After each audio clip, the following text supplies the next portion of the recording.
Halo Tribuners, selamat siang. Anda sedang menyaksikan live update Tribun News edisi Minggu 13 Februari 2022. Seperti biasa, kami akan menyajikan informasi terkini dari berbagai daerah yang akan dilaporkan secara langsung oleh reporter kami di lapangan. Bersama saya Diamita, inilah live update selengkapnya. Kita menuju kabar pertama, Tribuners. Penyelundupan narkoba melalui Bandara Juwata Tarakan, Kalimantan Utara berhasil digagalkan. Dalam penangkapan pelaku penyelundupan narkoba kali ini, petugas mengamankan sabu seberat 8,3 kg. Untuk mengetahui lebih detailnya sudah bergabung bersama kami rekan Andi Pausia, jurnalis Tribun Kaltara yang akan menyampaikan laporannya. Halo rekan Andi, bagaimana untuk kronologis penangkapan pelaku terduga pembawa sabu seberat 8,2 kg ini?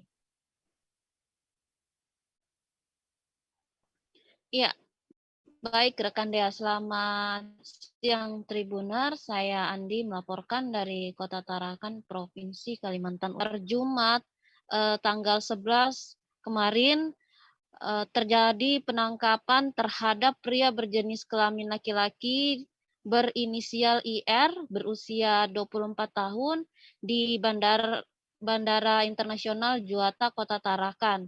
Penangkapan dilakukan sekitar pukul 11.30 WITA atau sekitar setengah jam sebelum melaksanakan boarding.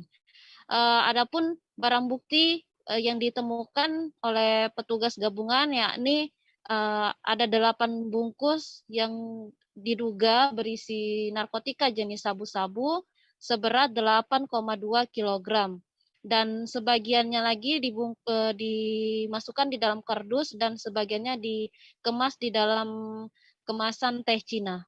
Dikatakan Letkol Infantri Reza Fajar Lesmana, Komandan Kodim 0907 Tarakan, memang dalam hal penangkapannya sendiri tidak hanya melibatkan personel dari Kodim, melainkan tetapi juga melibatkan dari banyak unsur, diantaranya dari petugas APSEK, dari Satgas Pengamanan Bandara Juwata Tarakan, kemudian dibantu dari tim pemberantasan dari BNNP Provinsi Kaltara, dan juga dari Polres Tarakan, juga ada dari Sat Narkoba Polres Tarakan, dan juga dari Lanut. Adapun sebenarnya awal mula informasi diperoleh adanya dugaan pelaku membawa sabu-sabu tersebut diperoleh dari jajaran unit Intel Kodim 0907 Tarakan, lalu kemudian dikembangkan di Bandara Juwata Tarakan. Sementara itu setelah dilakukan investigasi awal, IR diketahui berencana akan terbang menggunakan Lion Air menuju Bandara Sultan Hasanuddin yang ada di Kota Makassar dan akan take off sekitar pukul 12:05 WITA sesuai yang tertera dalam tiket pesawat. Namun apesnya IR berhasil diringkus di Bandara Juwata Tarakan dan diamankan oleh petugas. Demikian rekan Dea.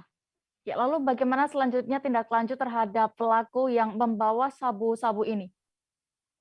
Ya, rekan Dea, dikatakan Komandan Kodim 0907 Tarakan, Letkol Infantri Reza Fajar Lesmana, pihaknya segera mengamankan terduga pelaku, lalu kemudian melakukan pemeriksaan. Dan setelah itu pihaknya juga sudah menghubungi pihak Polres Tarakan dan BNNP Kaltara. Terduga pelaku saat itu mengenakan baju berwarna kemeja coklat pendek dan memakai masker berwarna putih.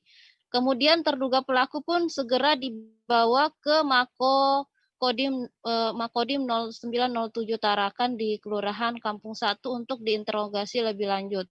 Karena memang kondisinya juga tidak memungkinkan dilakukan di Bandara Juwata Tarakan. Lalu kemudian di hari yang sama pada hari Jumat itu sorenya langsung juga saat itu Komandan Kodim 0907 Tarakan melakukan press release bersama awak media terkait adanya pengungkapan 8,2 kg sabu tersebut.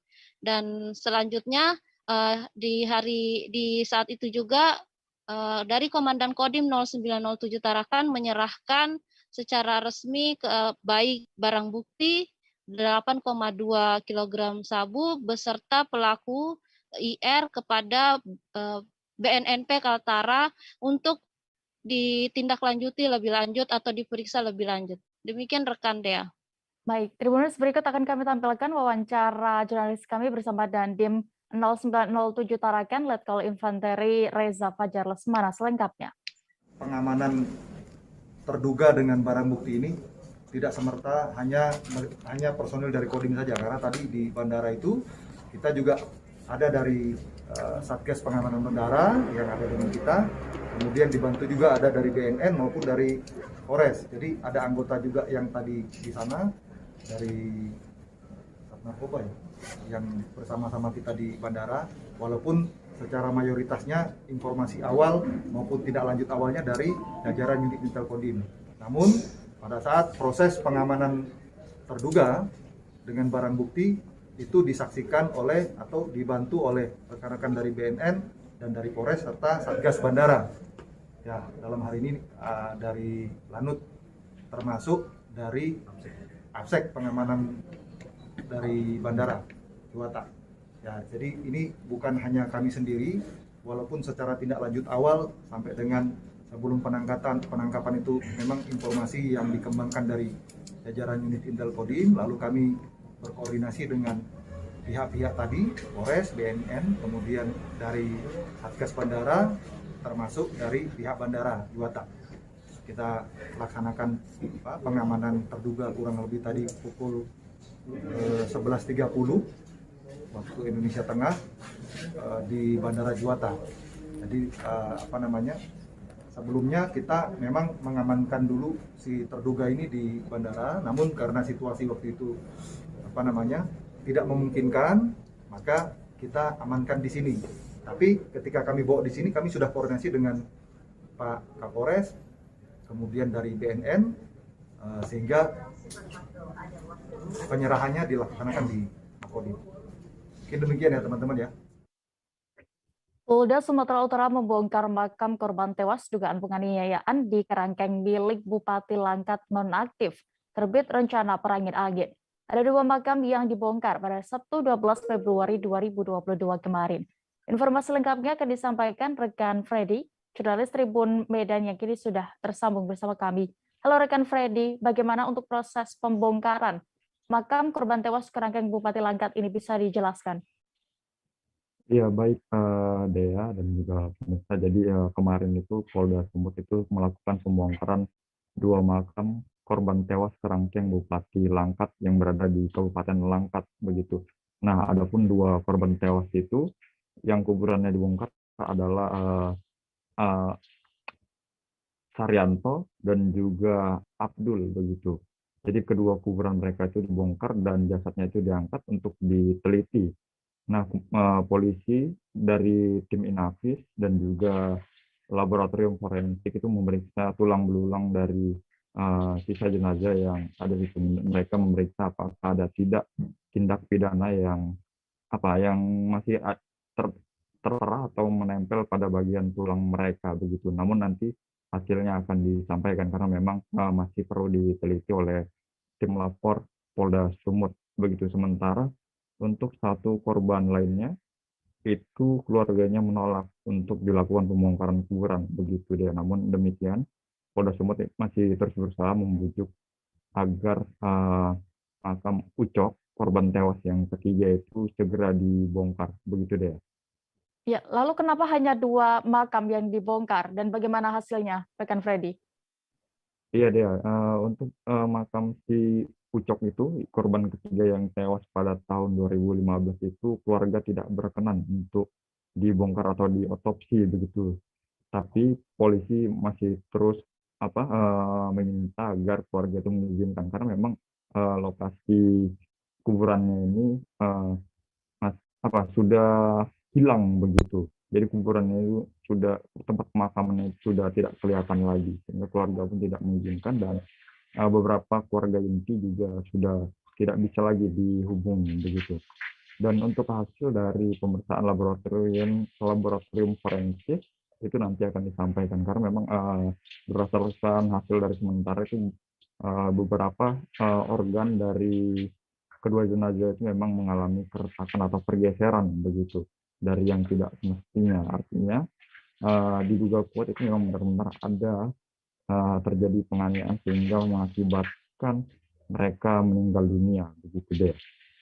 Ya, lalu sejauh ini bagaimana untuk perkembangan kasusnya, rekan Freddy? Dan selain 3 korban tewas ini, ada lagi kah temuan polisi di tempat kejadian? Iya, jadi Polda Sumut itu masih terus menyelidiki kasus tewas korban kerangkeng Bupati Langkat terbit rencana perangin-angin, dan mereka sudah memeriksa sedikitnya 65 saksi, dan Polda Sumut juga menemukan 6 orang itu cacat akibat dugaan penganiayaan yang dilakukan selama mereka di kerangkeng di rumah pribadi terbit rencana perangin-angin. Dan 6 orang yang cacat itu, satu diantaranya mengalami cacat di telinga sebelah kirinya itu seperti bekas gigitan, sehingga telinganya itu sedikit putus begitu deh.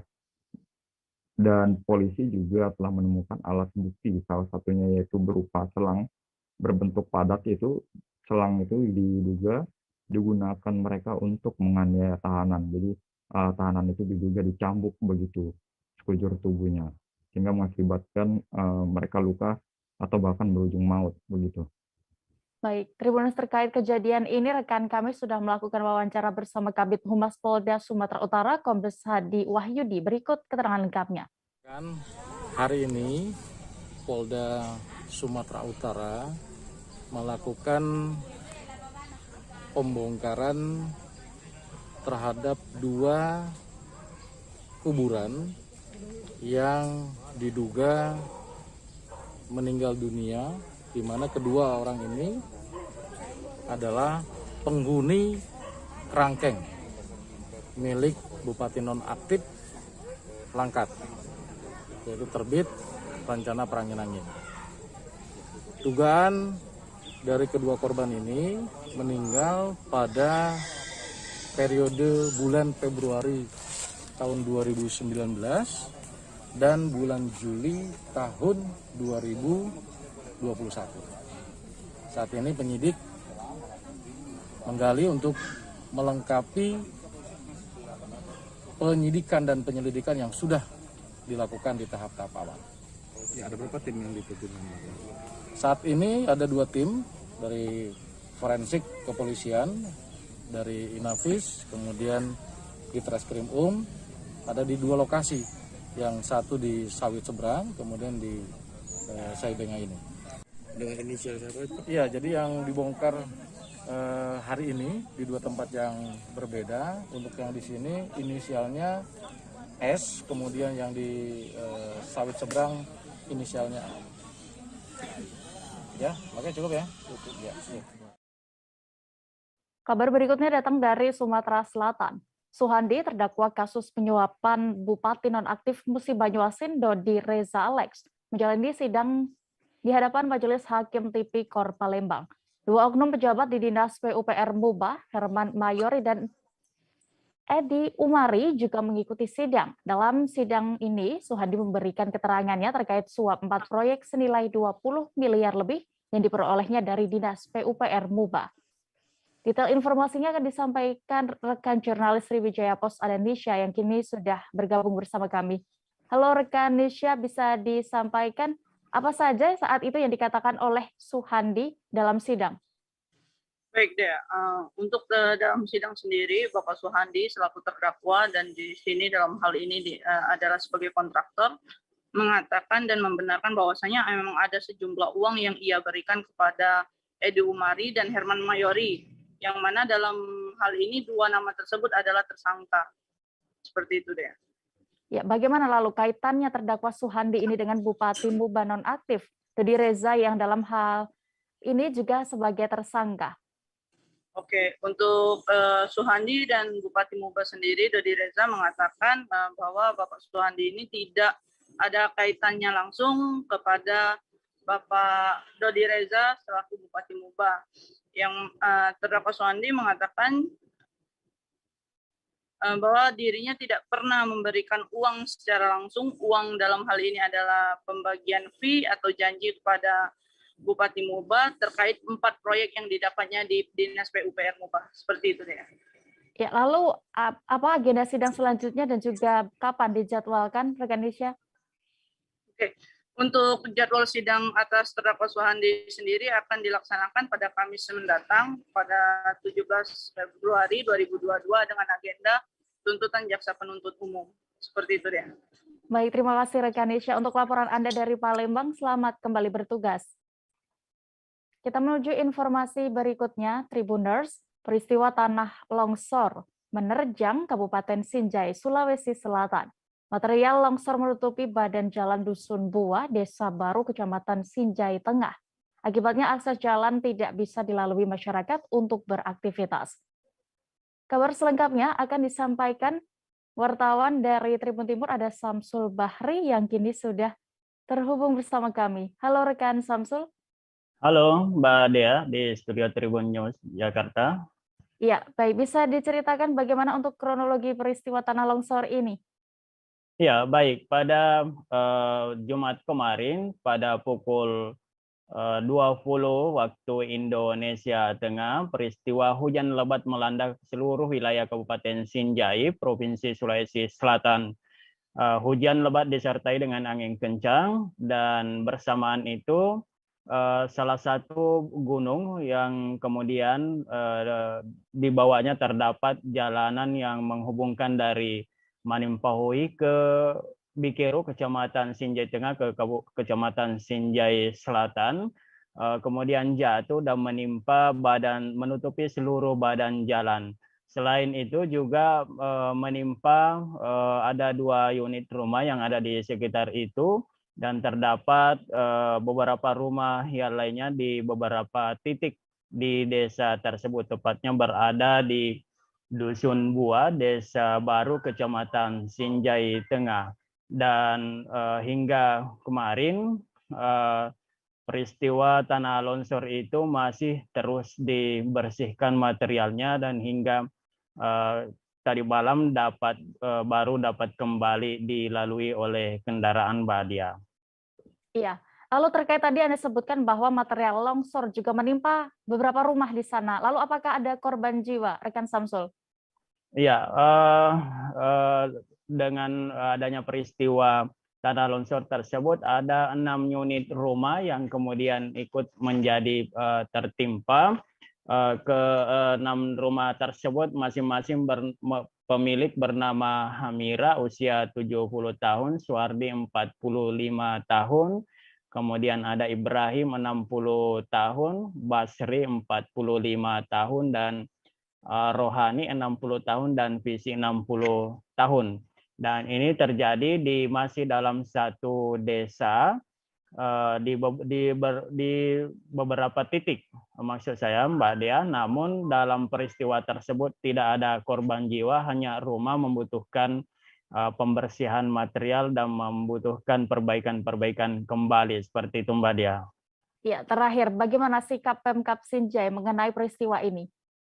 Ya, pemerintah Kabupaten Sinjai cukup merespon dengan baik, dan setelah pagi kemarin mereka sudah menerjunkan alat berat berupa loader untuk membersihkan material longsoran yang ada, khusus yang ada di badan jalan. Sementara yang ada di rumah-rumah warga itu masih dikerja secara manual, karena memang rumah-rumah yang terdampak dengan tanah longsor tersebut berada di daerah yang tanahnya labil dan kemudian berada di daerah tebing, sehingga alat berat susah untuk turun, sehingga hanya masyarakat yang pemilik rumah bersama dengan masyarakat di desa itu bergotong royong untuk membersihkan material longsoran mereka agar tidak masuk di dalam rumah secara total, karena ini hanya sebagian saja rumah-rumah yang bagian rumah yang terkena tanah longsor, Mbak Dea.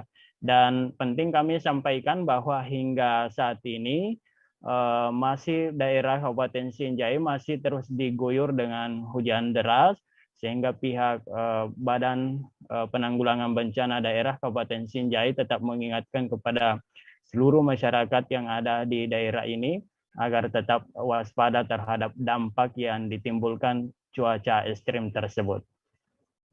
Baik, terima kasih rekan Samsul melaporkan dari Kabupaten Sinjai, Sulawesi Tengah. Selamat bertugas kembali.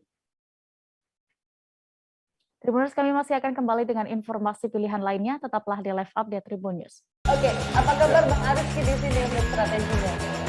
Kalau saya sendiri di Gimik 37 ini yang semalam baru mulai, Apa yang saya dirasakan udah Kak Fernita? Sebenarnya aku nggak ngerasa itu penangkapan atau penggerebegan atau apapun itu. Karena gitu loh, posisinya aku Kriteria. lagi main. Jadi kita mengenal disebut dengan stroke yang tidak berdarah dengan stroke yang berdarah. Stroke yang tidak berdarah itu biasanya ditandai dengan adanya penyumbatan. Kalau itu terjadi di sini mungkin pikirnya tidak ke situ kali ya. Tapi kalau di Korea atau di Kamboja itu ada beberapa paper yang Saya itu Mas, dulunya tukang koran. Oh gitu ya. Tukang koran. Ya, saya baca itu Pak. Tuh kan pernah baca kan? Ya. Jadi kalau saya jadi pangdam itu udah bersyukur banget. Si anak ini dijadikan sebagai tersangka begitu. Ya, kalau ini kita bicara yang di luar kasus Bongombo ya. Dengan nama hujan shower, di mana terdapat batas jelas antara daerah hujan dan tidak hujan yang biasanya terjadi pada fase awal mature stage atau tahap berbahaya dewasa. itu Kang. Jadi mulai artinya terjadinya perlembekan. Nah itu untuk penetrasi akan sulit. Gitu ya. Dok, saya ini Menurut saya memang tidak mudah, bukan urusan tanah diambil. Kalau misalnya Amerika Serikat sekarang, Rasulullah mengatakan dalam sebuah hadis bahwa berpuasa di 6 hari Syawal itu. Oke, apa kabar Bang Arief di sini untuk strateginya? Kalau saya sendiri di Gimik 37 ini yang semalam baru mulai, Apa yang saya dirasakan udah Kak Fernita? Sebenarnya aku nggak ngerasa itu penangkapan atau penggerebegan atau apapun itu. Karena gitu loh, posisinya aku lagi Kriteria. main. Jadi kita mengenal disebut dengan stroke yang tidak berdarah dengan stroke yang berdarah. Stroke yang tidak berdarah itu biasanya ditandai dengan adanya penyumbatan. kalau itu terjadi di sini mungkin pikirnya tidak ke situ kali ya. Tapi kalau di Korea atau di Kamboja itu ada beberapa paper yang Saya itu Mas, dulunya tukang koran. Oh gitu ya. Tukang koran. Ya, saya baca itu Pak. Tuh kan pernah baca kan? Ya. Jadi kalau saya jadi pangdam itu udah bersyukur banget. Si anak ini dijadikan sebagai tersangka begitu. Ya, kalau ini kita bicara yang di luar kasus Bongombo ya. Dengan nama hujan shower, di mana terdapat batas jelas antara daerah hujan dan tidak hujan yang biasanya terjadi pada fase awal mature stage atau tahap Berbahaya dewasa. itu Kang. Jadi mulai artinya terjadinya perlembekan. Nah itu untuk penetrasi akan sulit. Gitu ya. Dok, saya ini menurut saya memang tidak mudah, bukan urusan tanah diambil. Kalau misalnya Amerika Serikat sekarang, Rasulullah mengatakan dalam sebuah hadis bahwa berpuasa di 6 hari Syawal itu. Oke, apa kabar Bang Arief di sini untuk strateginya?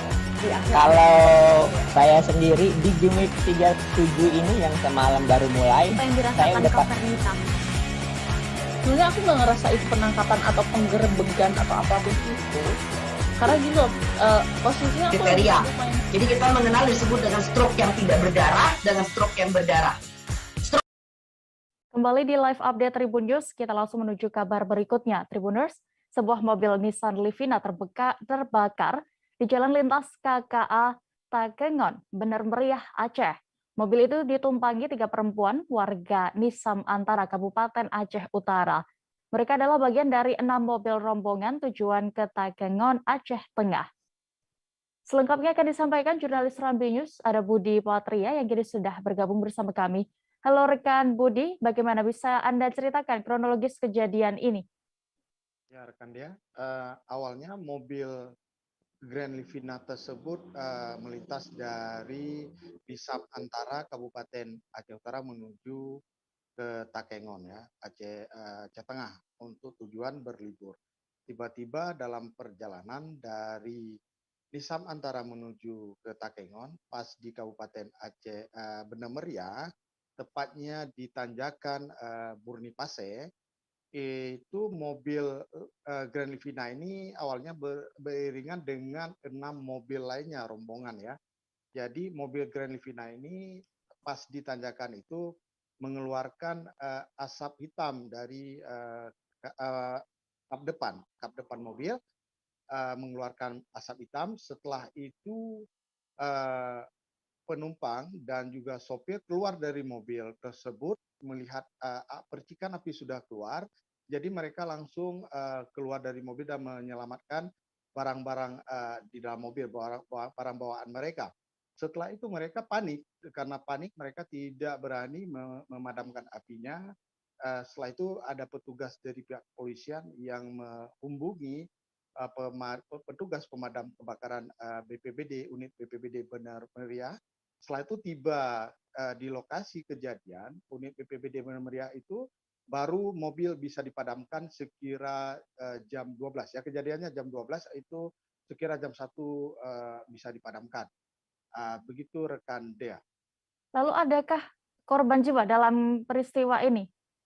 Ya rekan Dea, karena memang waktu asap tebal keluar dari kap mobil, penumpang dan sopir mobil Grand Livina itu cepat keluar, artinya menyelamatkan diri dan juga barang-barang bawaan mereka. Di dalam mobil itu Syaralat, Dea, itu bukan 3 orang, berjumlah 5 orang, ada anak kecil 1 orang. Memang semuanya penumpang dan sopir itu perempuan hendak menuju ke Takengon dalam rangka berlibur, ya, karena mengingat itu hari Sabtu dan Minggu. Korban jiwa tidak ada, Dea, dan kondisi mobil yang terbakar itu saat ini masih di lokasi dan sudah di Polisland, diamankan oleh pihak kepolisian Polsek Permata di jajaran Polres Benar Meriah, dan menunggu evakuasi dari pemilik mobil tersebut. Ya, saat ini masih di lokasi, begitu, Dea. Baik, terima kasih rekan Budi Patria untuk laporan Anda dari Aceh. Selamat bertugas kembali. Kita beralih ke Kalimantan Timur. Tim Direktorat Jenderal Gakum KLHK menggerebek kegiatan penambangan batubara ilegal di sekitar lokasi ibu kota negara baru. Lokasi berada di Greenbelt, Waduk Samboja, Taman Hutan Raya Bukit Suharto, Kecamatan Samboja, Kabupaten Kutai Kartanegara. Dalam operasi kali ini, tim berhasil mengamankan 7 orang terduga pelaku. Informasi lengkapnya akan disampaikan oleh Rita Lavenia, reporter Tribun Kaltim yang kini sudah siap dengan informasinya. Halo rekan Rita. Ya, halo Dea dan Tribuner. Rekan Rita, bagaimana awalnya hingga operasi tangkap tangan ini bisa terjadi? Ya, Dea, aktivitas penambangan ilegal ini memang sudah lama tercium oleh masyarakat, ya. Oleh sebab itu pada akhir Januari 2022 lalu, sejumlah masyarakat melapor kepada Balai Pengamanan dan Penegakan Hukum Lingkungan Hidup dan Kehutanan Wilayah Kalimantan. Jadi sehingga pada Jumat 4 Februari 2022, Direktorat Jenderal Gakum KLHK Pusat turun melakukan sidak dan benar terdapat aktivitas penambangan ilegal di kawasan tersebut. Namun sayangnya hingga saat ini Balai Gakum KLHK belum menginformasikan berapa luasan yang telah digarap para penambang ilegal ini, termasuk berapa kerugian negara yang ditimbulkan, Dea dan Tribuner. Lalu sampai saat ini sudah berapa orang pelaku yang diamankan pihak kepolisian dan bagaimana juga langkah dari Ditjen Balai Gakum KLHK sendiri? Ya, dari 7 orang yang diamankan, Ditjen Gakum KLHK menetapkan ada 4 orang tersangka. Namun 4 pelaku ini semuanya masih merupakan operator alat berat, ya. Ditjen Balai Gakum KLHK juga berjanji akan memburu para pemodal juga pembeli batu bara dari tambang ilegal ini, Dea dan Tribuners. Ya, lalu benarkah Rita lahan yang digarap para penambang ilegal ini ternyata masih masuk dalam wilayah pembangunan ibu kota negara baru? Ya, benar, Dea dan Tribuners, karena dari informasi yang kita dapat, ya, dari Kepala UPTD Tahura Bukit Soeharto, kawasan ini berada di Penajam Pasir Utara dan Kutai Kartanegara yang masuk dalam wilayah pembangunan IKN, di mana Penajam Pasir Utara itu memiliki masuk 83% untuk pembangunan IKN, dan untuk kukarnya sendiri itu 17%, ya, Dea. Nah, mereka juga menyampaikan sejauh ini sudah ada 1.000 hektar kawasan yang sudah ditambang di kawasan itu, Dea. Namun itu di luar tambang ilegal yang diungkap ini, jadi mereka belum bisa memastikan berapa luasan yang sudah ditambang oleh para penambang ilegal ini, Dea, karena susahnya akses masuk. Jadi mereka akan segera memasuki daerah wilayah tersebut yang ditambang untuk mengukur berapa sebenarnya sudah digarap oleh para penambang ini, Dea dan Tribuners. Baik, terima kasih rekan Rita Lavenia untuk laporan Anda. Selamat bertugas kembali. Tribuners, kami masih akan kembali lagi seusai jeda berikut, tetaplah di live update. Oke, apa kabar Bang Arief di sini untuk strateginya? Kalau saya sendiri di Jumip 37 ini yang semalam baru mulai, Apa yang saya dirasakan udah Kak Fernita? Sebenarnya aku nggak ngerasain penangkapan atau penggerebegan atau apapun itu. Karena gini loh, posisinya aku kriteria. Jadi kita mengenal disebut dengan stroke yang tidak berdarah dengan stroke yang berdarah. Stroke yang tidak berdarah itu biasanya ditandai dengan adanya penyumbatan. Kalau itu terjadi di sini mungkin pikirnya tidak ke situ kali ya. Tapi kalau di Korea atau di Kamboja itu ada beberapa paper yang Saya itu Mas, Ya. dulunya tukang koran. Oh gitu ya. Tukang koran. Ya, saya baca itu Pak. Tuh kan, pernah baca kan? Ya. Jadi kalau saya jadi pangdam, itu udah bersyukur banget. Si anak ini dijadikan sebagai tersangka begitu. Ya, kalau ini kita bicara yang di luar kasus Bongombo ya. Dikenal dengan nama hujan shower, di mana terdapat batas jelas antara daerah hujan dan tidak hujan yang biasanya terjadi pada fase awal mature stage atau tahap Berbahaya dewasa. itu Kang. Jadi mulai artinya terjadinya perlembekan. Nah itu untuk penetrasi akan sulit. Gitu ya. Dok, saya ini menurut saya memang tidak mudah, bukan urusan tanah diambil.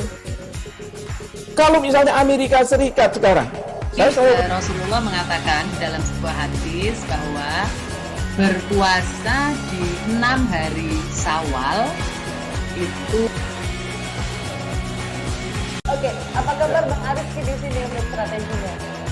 Kalau saya sendiri di Jumip 37 ini yang semalam baru mulai, Apa yang saya dirasakan udah Kak Fernita? Sebenarnya aku nggak ngerasain penangkapan atau penggerebegan atau apapun itu. Karena gini loh, posisinya aku kriteria. lagi main. Jadi kita mengenal disebut dengan stroke yang tidak berdarah dengan stroke yang berdarah. Stroke yang tidak berdarah itu biasanya ditandai dengan adanya penyumbatan. kalau itu terjadi di sini mungkin pikirnya tidak ke situ kali ya. Tapi kalau di Korea atau di Kamboja itu ada beberapa paper yang Saya itu Mas, Ya. dulunya tukang koran. Oh gitu ya. Tukang koran. Ya, saya baca itu Pak. Tuh kan, pernah baca kan? Ya. Jadi kalau saya jadi pangdam, itu udah bersyukur banget. Si anak ini dijadikan sebagai tersangka begitu. Ya, kalau ini kita bicara yang di luar kasus Bongombo ya. Dikenal dengan nama hujan shower, di mana terdapat batas jelas antara daerah hujan dan tidak hujan yang biasanya terjadi pada fase awal mature stage atau tahap Berbahaya dewasa. itu Kang. Jadi mulai artinya terjadinya perlembekan. Nah itu untuk penetrasi akan sulit. Gitu ya. Dok, saya ini menurut saya memang tidak mudah, bukan urusan tanah diambil. Kalau misalnya Amerika Serikat sekarang, Rasulullah mengatakan dalam sebuah hadis bahwa berpuasa di 6 hari Syawal itu. Oke, apa kabar Bang Arief di sini untuk strateginya? Kalau saya sendiri di Jumip 37 ini yang semalam baru mulai, Apa yang saya dirasakan udah Kak Fernita? Sebenarnya aku nggak ngerasain penangkapan atau penggerebegan atau apapun itu. Karena gini loh, posisinya aku lagi kriteria. main. Jadi kita mengenal disebut dengan stroke yang tidak berdarah dengan stroke yang berdarah. Stroke yang tidak berdarah itu biasanya ditandai dengan adanya penyumbatan. kalau itu terjadi di sini mungkin pikirnya tidak ke situ kali ya. Tapi kalau di Korea atau di Kamboja itu ada beberapa paper yang Saya itu Mas, Ya. dulunya tukang koran. Oh gitu ya. Tukang koran. Ya, saya baca itu Pak. Tuh kan, pernah baca kan? Ya. Jadi kalau saya jadi pangdam, itu udah bersyukur banget. Si anak ini dijadikan sebagai tersangka begitu. Ya, kalau ini kita bicara yang di luar kasus Bongombo ya. Dikenal dengan nama hujan shower, di mana terdapat batas jelas antara daerah hujan dan tidak hujan yang biasanya terjadi pada fase awal mature stage atau tahap Berbahaya dewasa. itu Kang. Jadi mulai artinya terjadinya perlembekan. Nah itu untuk penetrasi akan sulit. Gitu ya. Dok, saya ini menurut saya memang tidak mudah, bukan urusan tanah diambil. Kalau misalnya Amerika Serikat sekarang, Rasulullah mengatakan dalam sebuah hadis bahwa berpuasa di 6 hari Syawal itu. Oke, apa kabar Bang Arifki di sini untuk strateginya? Kalau saya sendiri di Jumit 37 ini yang semalam baru mulai, Apa yang saya dirasakan udah Kak Fernita? Sebenarnya aku nggak ngerasa itu penangkapan atau penggerebegan atau apapun itu. Karena gini loh, posisinya aku Kriteria. lagi main. Jadi kita mengenal disebut dengan stroke yang tidak berdarah dengan stroke yang berdarah. Stroke yang tidak berdarah itu biasanya ditandai dengan adanya penyumbatan. Kalau itu terjadi di sini mungkin pikirnya tidak ke situ kali ya. Tapi kalau di Korea atau di Kamboja itu ada beberapa paper yang Saya itu Mas, Ya. dulunya tukang koran. Oh gitu ya. Tukang koran. Ya, saya baca itu. Terima kasih Anda masih menyaksikan live update Tribun News. Kita menuju informasi berikutnya. Provinsi Kepulauan Riau memang banyak menyimpan berbagai macam destinasi wisata yang tersebar di kabupaten atau kota wilayahnya. Salah satunya adalah Kabupaten Lingga. Wilayah yang satu ini memiliki sebuah pusat wisata sejarah yakni Pulau Mepar di Kecamatan Lingga. Untuk mengetahui lebih detailnya sudah bergabung bersama kami wartawan dari Tribun Batam ada Febri Yuanda yang akan menyampaikan informasi lengkapnya. Halo rekan Febri. Ya, halo, selamat siang. Ya, selamat siang rekan Febri. Bisa Anda informasikan apa sebenarnya yang ditawarkan Pulau Mepar ini ketika wisatawan berkunjung ke sana? Baik, Dea, terima kasih. Perlu saya sampaikan bahwa untuk sesuai ya wisata sejarah, bahwa untuk berkunjung ke wisata Pulau Mepar ini, pengunjung akan ditawari sebuah wilayah ya yang dengan ciri khas Melayunya, yang juga merupakan wilayah yang merupakan sebelumnya pertahanan kerajaan Riau Lingga. Jadi beberapa hal yang ditawarkan di sini ya, salah satunya memang sesuai dengan tajuknya wisata sejarah, yaitu beberapa cagar budaya sejarah ya, baik itu dari sebuah benteng kerajaan dan juga berupa meriam-meriam yang tertutur rapi di sana ya. Salah satu meriam yang paling dikenal itu meriam Sumbing yang terletak di depan masjid Desa Mepar tersebut. Kemudian ketika kita berkunjung ya, di sini ada berbagai macam benteng, namun benteng yang terkenal di sini ada Benteng Leko ya. Benteng Leko itu terletak di bukit ya. Semua benteng tersebut terletak di bukit, namun di Benteng Leko ini terlihat jelas ya bahwa kita bisa memandang laut yang luas dan pegunungan Daik Lingga, dan juga tampak juga ya ketika sore hari pengunjung bisa menikmati pemandangan sunset yang luar biasa di sana. Itu memang Pulau Mepar ini tepat ya berada di depan ibu kota Daik Kabupaten Lingga, begitu dia. Ya, lalu selain sisi sejarah tadi, apalagi yang menjadi daya tarik wisata di sana? Baik deh, untuk daya tarik sendiri ya, untuk wisata di sini itu masyarakat di sini masih memegang kearifan lokal ya, atau kebudayaan Melayu sendiri, yaitu dengan salah satunya biasanya ada juga beberapa tamu juga akan disambut dengan makan bersama, yaitu uniknya dari makan bersama ini biasanya tamu kalau di modern ini biasanya makan secara prasmanan ya, tapi kalau di sini dengan memegang tradisi Melayu mereka akan disambut dengan makan berhidang ya, dengan disediakan talam berhidang yang merupakan tradisi Melayu sendiri. Kemudian itu juga para pengunjung juga ditawarkan dengan sebuah anyaman tudung saji ya, yang juga bisa dijadikan oleh-oleh oleh para pengunjung yang di sana. Memang anyaman tudung saji ini dibuat langsung oleh masyarakat setempat di sana. Tidak heran bahwa tudung saji Pandan Lingga ini juga masuk ke dalam warisan budaya tak benda. Selanjutnya juga permainan tradisional di sini juga terus dilestarikan ya, baik itu dari permainan gasing. Siapa yang tidak kenal dengan permainan gasing?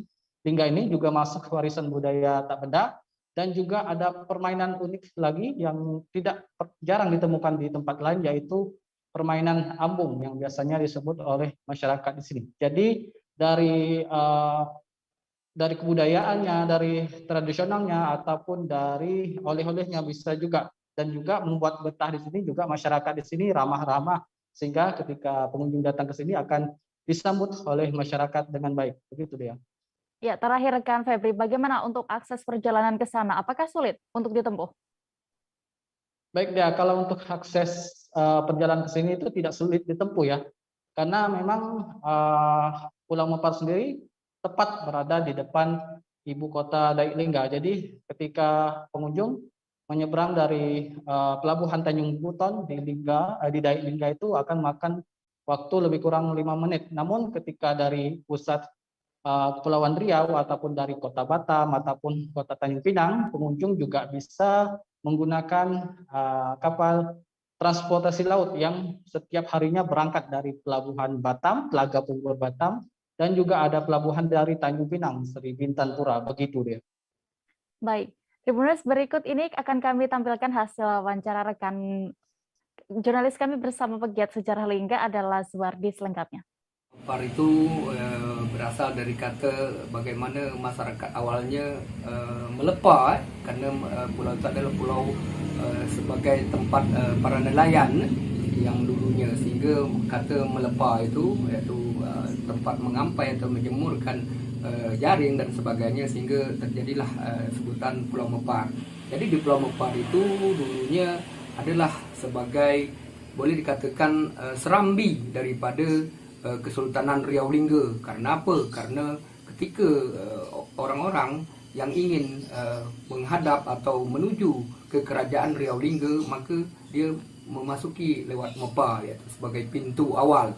Maka di situ juga banyak terdapat tadi selain peninggalan cagar budaya berupa benteng-benteng, ada 4 buah benteng di sana. Yang lebih terkenal adalah Benteng Lekuk, dan masih menyisakan 8 buah meriam. Di antara 8 buah itu satu yang sangat popular, yaitu meriam Sombeng yang ada. Selain itu juga di Pulau Mempar tadi banyak terdapat makam-makam yang berhubungan dengan ketokohan Kesultanan Lingga. Bukan saja sebagai peninggalan yang sangat syarat dengan sejarah, tetapi dia banyak tadi adat istiadat yang berlaku di situ. Bahkan tadi ada lagi bagaimana tadi seni budaya, seperti tadi ada permainan rakyat, main tadi apung gila. Kita menuju Papua, Tribuners. Turnamen Waena Cup 2 yang digelar di lapangan Obohau Waena resmi dibuka. Wali Kota Jayapura, Ben-Hur Tomimano, diwakili oleh Sekretaris Dinas Pemuda dan Olahraga Kota Jayapura, Jaya Kusuma, membuka acara tersebut. Turnamen Waena Cup 2 tahun ini diikuti oleh 24 klub sepak bola. Informasi lebih lengkapnya akan disampaikan Aldi Bimbantara, jurnalis Tribun Papua. Halo Aldi, bisa Anda informasikan jalannya gelaran turnamen Waena Cup 2 ini? Iya, halo Dea dan juga Tribuners. Turnamen Waena Cup 2 resmi dibuka oleh Wali Kota Jayapura, Ben-Hur Tomimano, yang diwakili oleh Sekretaris Dinas Pemuda dan Olahraga Kota Jayapura, Jaya Kusuma, di lapangan Obohau Waena, Kota Jayapura, Papua. Dea dan juga Tribuners, dapat saya informasikan berdasarkan pantauan kami di lapangan, pembukaan gelaran turnamen Waena Cup 2 tersebut ditandai dengan penendangan bola oleh Sekretaris Dinas Pemuda dan Olahraga Kota Jayapura, Jaya Kusuma, di lapangan Obohau Waena. Dea. Ya, lalu adakah harapan khusus dari Sekum PSSI Papua saat menyaksikan juga gelaran pertandingan eksibisi perdana di sana? Iya, Dea dan juga Tribuners, memang dalam kesempatan wawancara bersama kami pihak awak media, termasuk kami Tribun Papua, ini Sekretaris Umum PSSI Papua Parson Horota dirinya menyebutkan bahwa semua wasit yang dilibatkan dalam turnamen Waena Cup 2 ini merupakan wasit yang telah berlisensi, sehingga memang memberikan jaminan kualitas jalannya pertandingan, dan juga diharapkan dari adanya pertandingan ataupun turnamen-turnamen lokal semacam turnamen Waena Cup 2 ini diharapkan pihaknya dapat memunculkan bibit-bibit baru khususnya di dunia persepak bolaan dan lebih menjunjung tinggi sportivitas para pemain, khususnya para pemain-pemain Papua begitu. Dea. Ya, lalu Aldi, bisa Anda informasikan terkait akses masuk ke lapangan Obohau Waena ini bagi para penontonnya?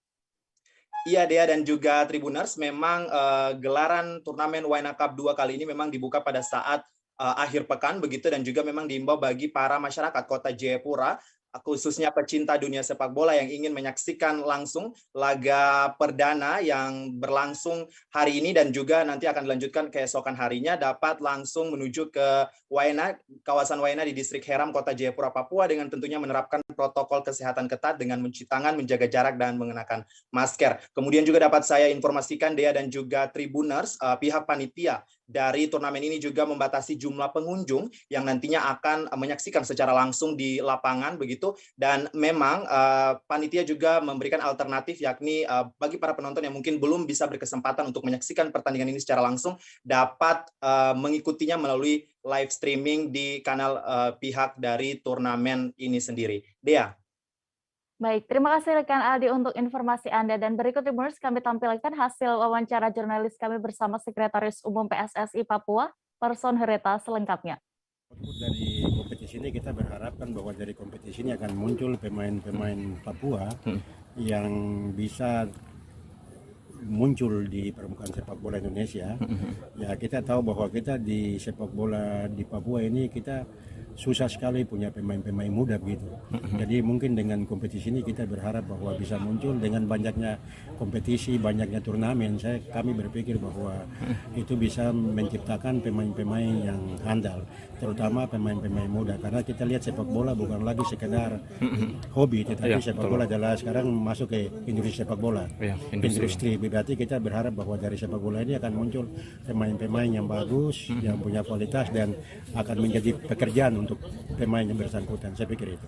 Baik, Bapak kemudian mungkin pesan-pesan untuk para peserta klub 24 klub ini seperti apa untuk pertandingan? Ya, kami berharap dari 24 tim yang terlibat ini benar-benar bermain sepak bola, menunjukkan teknik, menunjukkan skill, hasil latihan dari pelatih-pelatih, sehingga betul-betul yang ditonton oleh masyarakat adalah sepak bola.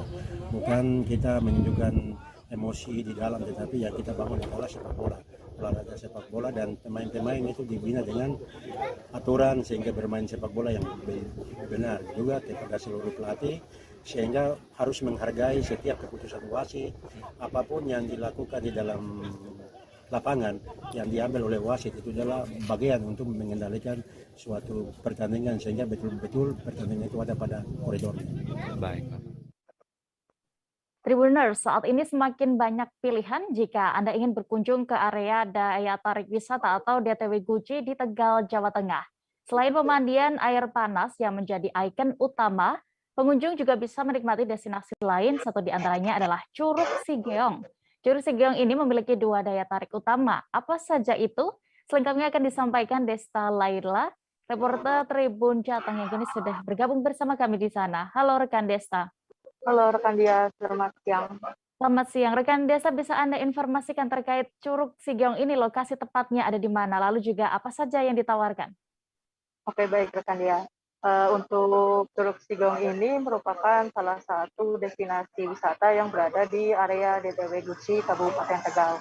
Adapun Curug Sigeong ini merupakan wisata yang sudah dibuka sejak tahun 2017 lalu dan menyediakan dua destinasi utama, yaitu pegunungan khas Guci dan juga terdapat air terjun dari aliran Sungai Bung dan juga terdapat kolam pemandian air panas, Tribuners. Adapun untuk di Curug Sigeong sendiri juga memanjakan pengunjungnya karena terdapat spot di dekat air terjun yang jaraknya lumayan dekat, yaitu terdapat spot untuk tempat makan, Tribuners, sehingga jika pengunjung ingin berkunjung tidak perlu membawa makanan ataupun lainnya karena di situ sudah tersedia, Tribuners, termasuk juga minumannya. Adapun untuk pola postingnya sendiri memang sedikit membutuhkan usaha lebih karena lokasinya cukup lumayan, Tribuners. Untuk jalannya sendiri sekitar kurang dari 1 km, Tribuners, dan memang ada sedikit anakan tangga, namun untuk pemandangan sendiri memang cukup indah, Tribuners. Ya, rekan Dea. Ya, lalu berapa untuk biaya tiket masuknya? Untuk biaya tiket masuknya sendiri cukup murah, Tribuners, yaitu hanya 5.000 per orang. biaya 5.000 ini berlaku untuk semua usia dan tidak membedakan antara weekend maupun weekend Tribuners. Jadi harga tiket ini berlaku sama 5.000 dan dengan tiket 5.000 ini Tribuners atau pengunjung sudah bisa menikmati semua dua wisata unggulan tadi Tribuners, yaitu menikmati pemandangan air terjun dan juga mandi di kolam air hangat di Curug Sigeong Tribuners. Ya, lalu rekan desa di sana di Curug Sigeong ini apakah bisa digunakan sebagai area berkemah? Dan jika bisa, adakah biayanya? Oke, betul sekali rekan ya. Untuk di Curug Sigeong sendiri memang menyediakan spot khusus untuk berkemah atau camping Tribuners. Sehingga bagi pengunjung yang mungkin ingin berkemah di lokasi Curug Sigeong ini hanya perlu membayar sewa tempat sekitar 10.000 per orang atau per rombongannya. Namun memang untuk peralatan sendiri termasuk tendanya Tribuners harus membawa sendiri karena dari pihak Curug Sigeong hanya menyediakan tempat saja, dan biaya 10.000 tersebut sudah bisa menikmati air terjun tadi dan juga mandi di kolam air panas tersebut, rekan Dea. Baik, Tribuners, berikut untuk lebih detailnya lagi, rekan desa sudah melakukan wawancara bersama pengelola Curug Sigeong Guci Kabupaten Tegal, Bas Samsudin. Berikut selengkapnya. Ini berarti ada apa aja sih Pak wisatanya? Wisatanya ya termasuknya ya ada air terjun, kali air panas, itu aja. Itu ya. Kalau untuk tiket masuknya berapa Pak? Tiket masuk 5.000 perak. 5.000 sumbangan pengelolaan. Per orang ya semuanya? Iya. Oke, terus ini pengunjungnya sudah mulai banyak lagi apa gimana Pak? Ya belum begitu banyak sih ya, kecuali hari libur ya kadang ada masuk, tapi kalau hari-hari biasa ya ada gitu. Kadang-kadang ya sampai kosong juga ada gitu. Tapi kalau ini hari libur rata-rata berapa Pak pengunjungnya? Hari libur kurang lebihnya ya 150-200. Kalau weekend weekday hari biasa? Iya, hari-hari biasa ya paling ya 50-an lah. Ada 50 ya? nggak belum bisa di ini prediksi. Berarti puluhan ya Pak ya? Oke, berarti ini daya tarik utamanya air terjun ya Pak? Air terjun Sigeong. Sigeong ya. Oh ini berarti alirannya namanya? Aliran dari Sungai Gung. Ke Sungai Gung ya? Kita beralih ke Sumatera Selatan, Tribuners. Bupati Banyuasin Haji Askolani Jasi mengecek pasar desa Srikaton, Kecamatan Air Salek. Pengecekan dilakukan Bupati Askolani untuk mengetahui kondisi perdagangan yang ada di sana. Detail informasinya akan disampaikan wartawan Tribun Sumsel, ada Muhammad Ardiansyah yang kini sudah bergabung bersama kami. Halo rekan Ardi, dalam rangka apa? Bisa Anda jelaskan Bupati Askolani Jasi ini mendatangi pasar desa Srikaton? Baik, selamat siang Dea, selamat siang Tribuners. Jadi Bupati Askolani mendatangi pasar desa Srikaton di Kecamatan Air Saleh merupakan untuk jadwal pelantikan kades yang ada di Kecamatan Air Saleh. Tetapi untuk pengecekan pasar tersebut merupakan di luar jadwal, dan itu merupakan inisiatif langsung dari Bupati Askolani terkait untuk pengecekan secara langsung aktivitas yang ada di pasar maupun harga minyak serta kondisi stok minyak goreng yang ada di pasar desa Air Srikaton tersebut ya. Ya, lalu bagaimana respons dari masyarakat dan juga pedagang di sana saat mengetahui ada bupati yang datang?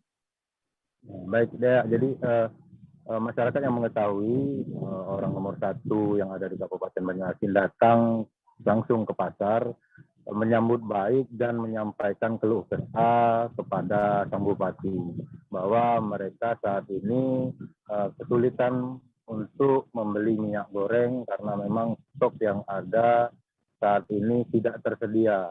Hampir di seluruh pasar tidak ada minyak goreng karena stok yang dikirim dari pusat dan juga dari Palembang itu terhambat karena memang saat ini terjadi kelangkaan minyak goreng. Nah, dan juga kehadiran Bupati Banyuasin ini sendiri dimanfaatkan masyarakat untuk berfoto maupun bahkan ada yang meminta bayar terhadap belanjaan yang mereka beli. Tapi respon dari Bupati Banyuasin Askolani tidak tidak langsung menolak, tapi langsung meminta kepada si ajudan agar membayar apa yang menjadi permintaan dari masyarakatnya, begitu Dea. Ya, terakhir rekan, apa tindakan yang langsung diambil oleh Bupati Banyuasin ini mengetahui minyak goreng ternyata langka di Desa Serikaton? Baik Dea, jadi mengetahui keluh kesah masyarakat bahwa minyak goreng di Desa Serikaton ini langka, membuat Bupati Banyuasin sendiri langsung menelpon dan menghubungi pihak terkait, terutama Dinas Perdagangan, untuk langsung memasok minyak goreng ke wilayah ini. Nah, tapi menurut dari dinas bahwa memang untuk menuju ke sana memang butuh waktu karena memang akses yang menuju ke Desa Serikaton merupakan akses dari perairan sehingga membutuhkan waktu melalui jalur perairan, begitu ya. Baik, Tribuners, terkait hal ini rekan jurnalis kami sudah melakukan wawancara bersama Bupati Banyuasin Haji Askolan Dijasi. Berikut keterangan lengkapnya untuk Anda. Hari ini kita meninjau pasar tradisional yang ada di Kecamatan Air Saleh, dan setelah kita cek ke pasar ternyata memang ada kelangkaan minyak sayur dan harganya relatif tinggi, 16.000 ada 16.900 dan barang itu tidak banyak. Tapi ada yang membanggakan juga di pasar tradisional, kalau bahasa Banyuasin kalangan. Ini sudah muncul produksi sumber daya alam yang ada di Banyuasin, terutama di 12 gerakan yang kita canangkan dengan masyarakat Kabupaten Banyuasin sudah mulai nampak di pasar tradisional ini. Seperti sayur-sayur, saya lihat tadi sudah banyak sayur yang hasil produksi daripada masyarakat yang ada di desa-desa. Yang kedua, kaitan dengan ikan, saya lihat tadi banyak juga yang mendapatkan dari inilah sebenarnya yang kita harapkan, yang menjadi target kita, biar perekonomian ini bisa berkembang di Kabupaten Banyuasin sehingga produksi dari masyarakat kita dibeli oleh masyarakat kita. Jadi perputaran keuangan di desa, di kecamatan itu bisa muter di desa itu. Dan ini tentunya yang membahagiakan saya sebagai kepala daerah. Artinya masyarakat sudah mengikuti apa yang sudah kita anjurkan di masyarakat sehingga perekonomian kita akan bergerak. Kalau melihat perkembangan hari ini sudah jam 8, masyarakat masih ramai berbelanja di pasar kalangan ini. Dan ini terus kita tingkatkan perekonomian yang ada di pedesaan sehingga ekonominya terus tumbuh di masyarakat. Dan di pinggir tadi kita lihat juga banyak kuliner seperti jual sate, jual minuman tebunya pun hasil dari produksi dari masyarakat sini. Nah ini barangkali yang terus kita lakukan Kebakaran terjadi di Jalan Setia Luhur, Dwi Korap, Pakowa, Manado, Sulawesi Utara pada Kamis 10 Februari lalu. Kebakaran tersebut menghanguskan salah satu ruko di kawasan tersebut. Akibat insiden itu terdapat sekira 5 pemilik kios yang merugi. Bagaimana kondisi terkini pasca kebakaran akan disampaikan jurnalis Tribun Manado, ada Andreas Ruwau yang kini sudah bergabung bersama kami. Halo rekan Andreas. Oke, halo dia. Rekan Andreas, apakah saat ini sudah ada relokasi tempat berjualan pasca kebakaran itu? Ya, untuk saat ini belum disiapkan untuk para pedagang ya yang menjadi korban dari kebakaran tersebut oleh pemerintah setempat. Namun mereka memanfaatkan lahan-lahan yang masih kosong seperti memakai badan jalan atau memakai trotoar jalan kaki untuk berjualan, misalnya konter pulsa yang ada di sekitar situ. Dan walaupun itu cukup mengganggu, tapi mereka sudah tidak punya pilihan lain dan harus mengambil lokasi untuk berjualan kembali. Kalau tidak, apalagi di masa pandemi seperti saat ini, akan sulit bagi para pedagang yang menjadi korban musibah kebakaran tersebut. Demikian deh. Ya, rekan Andreas, bahwa TKP kebakaran ini berada di dekat Pasar Karombasan. Ya, lalu bagaimana pengaruhnya terhadap arus lalu lintas di sana? Ya, baik dari arus lalu lintas maupun aktivitas perdagangan di Pasar Karombasan itu masih terbilang cukup normal ya pada terpantau kemarin, di mana arus lalu lintasnya seperti biasa kalau pasar itu sering macet ya. Tapi walaupun begitu, kemacetan juga makin agak padat kendaraan karena para kendaraan itu harus berhati-hati saat melintasi reruntuhan bangunan yang ada di lokasi kebakaran, sehingga mereka menjaga kecepatan dan tentunya mengganggu kendaraan-kendaraan yang lain yang ada di belakang dan membuat tumpukan kendaraan makin panjang seperti itu dia. Ya, terakhir bagaimana untuk kondisi terkini di lokasi kebakaran? Oke, untuk situasi di lokasi kebakaran itu cukup banyak, masih banyak warga yang ingin tahu atau masih banyak penduduk sekitar situ yang penasaran terhadap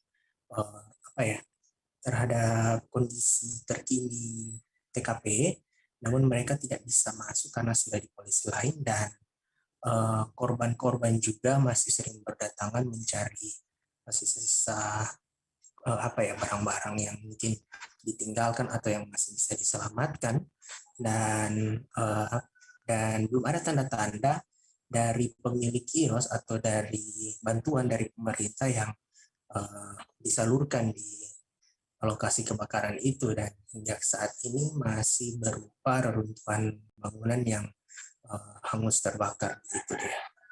Baik, terima kasih rekan Andreas Rowo untuk laporan Anda dari Manado. Selamat bertugas kembali. Tribuners, kita jeda lagi sejenak, tetaplah di live update. Oke, apa kabar Bang Arief di sini untuk strateginya? Kalau saya sendiri di Jumip 37 ini yang semalam baru mulai, saya udah sebenarnya aku nggak ngerasa itu penangkapan atau penggerebegan atau apapun itu. Karena gitu, posisinya aku kriteria. Jadi kita mengenal disebut dengan stroke yang tidak berdarah dengan stroke yang berdarah. Stroke yang tidak berdarah itu biasanya ditandai dengan adanya penyumbatan. Kalau itu terjadi di sini mungkin pikirnya tidak ke situ kali ya. Tapi kalau di Korea atau di Kamboja itu ada beberapa paper yang saya itu Mas, ya, dulunya tukang koran. Oh gitu ya. Tukang koran. Ya, saya baca itu Pak. Tuh kan pernah baca kan? Ya. Jadi kalau saya jadi pangdam itu udah bersyukur banget. Si anak ini dijadikan sebagai tersangka begitu. Ya, kalau ini kita bicara yang di luar kasus Sebongombo ya. Dengan nama hujan shower, di mana terdapat batas jelas antara daerah hujan dan tidak hujan yang biasanya terjadi pada fase awal mature stage atau tahap berbahaya itu Kang. Jadi mulai artinya terjadinya perlembekan. Nah itu untuk penetrasi akan sulit. Gitu ya. Dok, saya ini menurut saya memang tidak mudah, bukan urusan tanah diambil. Kalau misalnya Amerika Serikat sekarang, Rasulullah mengatakan dalam sebuah hadis bahwa berpuasa di 6 hari Syawal itu. Oke, apa kabar Bang Arief di sini untuk strateginya? Kalau saya sendiri di Jumip 37 ini yang semalam baru mulai, saya udah sebenarnya aku nggak ngerasa itu penangkapan atau penggerebegan atau apapun itu. Karena gitu, posisinya aku kriteria. Jadi kita mengenal disebut dengan stroke yang tidak berdarah dengan stroke yang berdarah. Stroke yang tidak berdarah itu biasanya ditandai dengan adanya penyumbatan. Kalau itu terjadi di sini mungkin pikirnya tidak ke situ kali ya. Tapi kalau di Korea atau di Kamboja itu ada beberapa paper yang saya itu Mas, ya, dulunya tukang koran. Oh gitu ya. Tukang koran. Ya, saya baca itu Pak. Tuh kan pernah baca kan? Ya. Jadi kalau saya jadi pangdam itu udah bersyukur banget. Si anak ini dijadikan sebagai tersangka begitu. Ya, kalau ini kita bicara yang di luar kasus Sebongombo ya. Dengan nama hujan shower, di mana terdapat batas jelas antara daerah hujan dan tidak hujan yang biasanya terjadi pada fase awal mature stage atau tahap berbahaya itu Kang. Jadi mulai artinya terjadinya perlembekan. Nah itu untuk penetrasi akan sulit. Gitu ya. Dok, saya ini menurut saya memang tidak mudah, bukan urusan tanah diambil. Kalau misalnya Amerika Serikat sekarang, Rasulullah mengatakan dalam sebuah hadis bahwa. Kembali di live update, kita menuju kabar berikutnya Tribuners dari Jawa Barat. Belum seminggu dibuka, Holy Wings Cafe and Resto Bogor sudah membuat pelanggaran. Akibatnya kafe yang berlokasi di Jalan Pajajaran, Kecamatan Bogor Timur, Kota Bogor itu harus mendapatkan sanksi.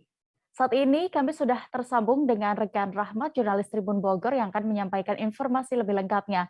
Halo rekan Rahmat. Ya rekan Dea. Ya rekan Rahmat, bisa Anda informasikan apa sebenarnya yang menyebabkan Holy Wings Bogor ini diberikan sanksi? Dan sanksi apa itu?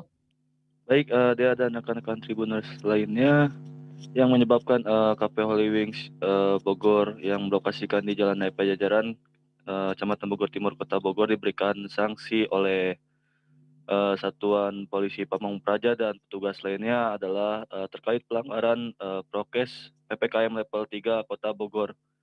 Hal tersebut sesuai dengan Inmendagri nomor 9 tahun 2022. Adapun prokes yang dilanggar oleh Holy Wings Bogor tersebut adalah soal kapasitas pengunjung yang melebihi dari kapasitas yang sudah ditetapkan di PPKM level 3 Kota Bogor. Begitu, Dea. Ya, lalu Rahmat, secara teknis ini pemeriksaan ketertiban tersebut dilakukan apa saja dan bagaimana respons dari pengelola Holy Wings Bogor sendiri? Untuk secara teknisnya dilakukan pada hari Jumat lalu. Sekira beberapa petugas gabungan mulai dari Satuan Polisi Pamong Praja Kota Bogor, Satuan Kepolisian Polresta Kota Bogor, dan para petugas lainnya. Adapun untuk tanggapan dari pemilik Cafe Holy Wings Bogor tersebut, beliau mengaku ketika ditanya oleh Satuan Polisi Pamong Praja Kota Bogor, tidak mengetahui soal persentase kapasitas pengunjung yang dibolehkan di PPKM level 3 Kota Bogor. Adapun untuk dia hanya mengetahui untuk jam operasional yang diperbolehkan oleh pemerintah Kota Bogor di PPKM level 3 Kota Bogor. Namun untuk Cafe Holy Wings ini sendiri menurut Satuan Polisi Pamong Praja Kota Bogor diperbolehkan buka hingga pukul 00 waktu Indonesia bagian Barat. Karena Cafe Holy Wings ini bukanya pada pukul 18.00. Begitu dia. Ya, terakhir rekan Rahmat, selain Holy Wings Bogor ini tempat mana saja yang dilakukan sidak juga? Selain Holy Wings Bogor, Satuan Polisi Pamong Praja Kota Bogor dan para petugas gabungan lainnya melakukan sidak ke beberapa tempat lainnya di wilayah Kota Bogor. Pada hari bersamaan, Satuan Polisi Pamong Praja Kota Bogor dan petugas lainnya melakukan sidak ke salah satu kafe yang berlokasikan di daerah Bogor Timur, Kota Bogor, yaitu Andamar. Untuk sanksi yang diberikan ke kafe Andamar tersebut senilai 500.000 dan untuk Holy Wings senilai 1 juta. Begitu dia. Baik, terima kasih rekan Rahmat untuk laporan Anda dari Bogor, Jawa Barat. Selamat kembali bertugas. Tribuners, informasi tadi sekaligus menutup perjumpaan kita dalam live update hari ini. Dan lantaran masih di tengah pandemi, kami kembali mengingatkan kepada Anda untuk terus menerapkan protokol kesehatan dimanapun berada. Saya Diamita, beserta kru yang bertugas pamit. Terima kasih dan sampai jumpa. Jangan lupa like, subscribe, dan share ya.